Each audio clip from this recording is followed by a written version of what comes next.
Assalamualaikum warahmatullahi wabarakatuh. Perkenalkan, nama saya Fernandes Diputra dari Komunikasi dan Penyiaran Islam 2B. Saya akan mempresentasikan apa itu psikologi dan apa hubungannya dengan prodi Komunikasi dan Penyiaran Islam, serta apa sih makalah yang akan saya kuasai. Secara etimologi, psikologi berasal dari bahasa Yunani kuno, yakni psych yang berarti roh, jiwa, dan logos yang berarti ilmu. Maka psikologi berarti ilmu yang mempelajari tentang jiwa. Sedangkan secara terminologi, psikologi adalah ilmu yang mempelajari tentang jiwa atau mental. Tetapi, perlu digarisbawahi bahwa psikologi tidak mempelajari jiwa dan mental secara langsung, karena jiwa sifatnya adalah abstrak. Jadi dapat kita simpulkan bahwasanya psikologi adalah salah satu ilmu yang pengetahuan dan bidang ilmu terapan yang mempelajari tentang perilaku, fungsi mental, dan proses mental manusia melalui prosedur ilmiah. Kemudian komunikasi dan psikologi adalah bidang yang saling berkaitan satu sama lain, terutama sama-sama membutuhkan manusia sebagai objek perantaranya. Komunikasi adalah kegiatan berbagi informasi yang dilakukan oleh manusia dengan manusia lain dalam keseharian untuk mengubah pendapat atau perilaku manusia lainnya.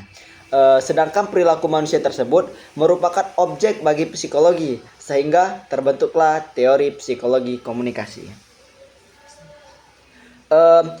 Psikologi komunikasi adalah ilmu yang berusaha menguraikan, meramalkan, dan mengendalikan peristiwa mental dan behavioral atau tingkah laku dalam berkomunikasi.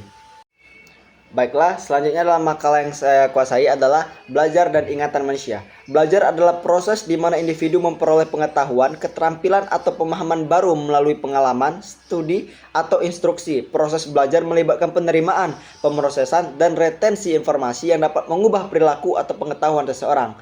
Sementara itu, daya ingat adalah sebuah kemampuan atau memori untuk menyimpan, mengingat, dan mengakses informasi yang telah dipelajari atau dialami oleh manusia tersebut sebelumnya.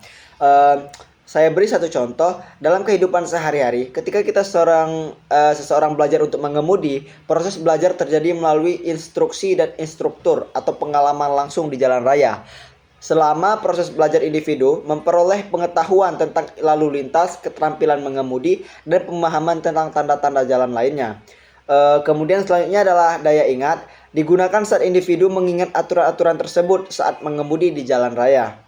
Sebagai seorang aktivis jurnalis, penting bagi saya untuk memahami konsep belajar dan daya ingat dalam konteks pekerjaan jurnalistik. Sebagai seorang yang aktivis dalam berperan dalam menyampaikan informasi kepada masyarakat, pemahaman tentang bagaimana orang belajar dan mengingat informasi dapat membantu saya dalam merancang pesan yang efektif dan berdampak sangat hebat kepada masyarakat luas. Dalam menuliskan teori, belajar dan daya ingat dalam konteks jurnalis, saudara dapat mengaitkan hal tersebut dengan cara menyajikan informasi yang mudah dipahami oleh masyarakat luas dan dapat diingat oleh audiens secara menyeluruh. Misalnya dalam menulis sebuah artikel atau laporan, saudara dapat menggunakan teknik storytelling atau studi khusus yang dapat membantu audiens memahami dan mengingat informasi dengan lebih baik, tergantung dengan minat bakat daripada audiens tersebut. Dengan pemahaman yang baik tentang teori belajar dan daya ingat, kita dapat sebagai aktivis jurnalis dapat meningkatkan kualitas pesan yang akan kita sampaikan kepada masyarakat luas, sehingga hal tersebut dapat mempengaruhi audiens secara positif dan menciptakan dampak yang lebih besar dalam advokasi dan pembelajaran. Sekian dari saya, terima kasih. Wassalamualaikum warahmatullahi wabarakatuh.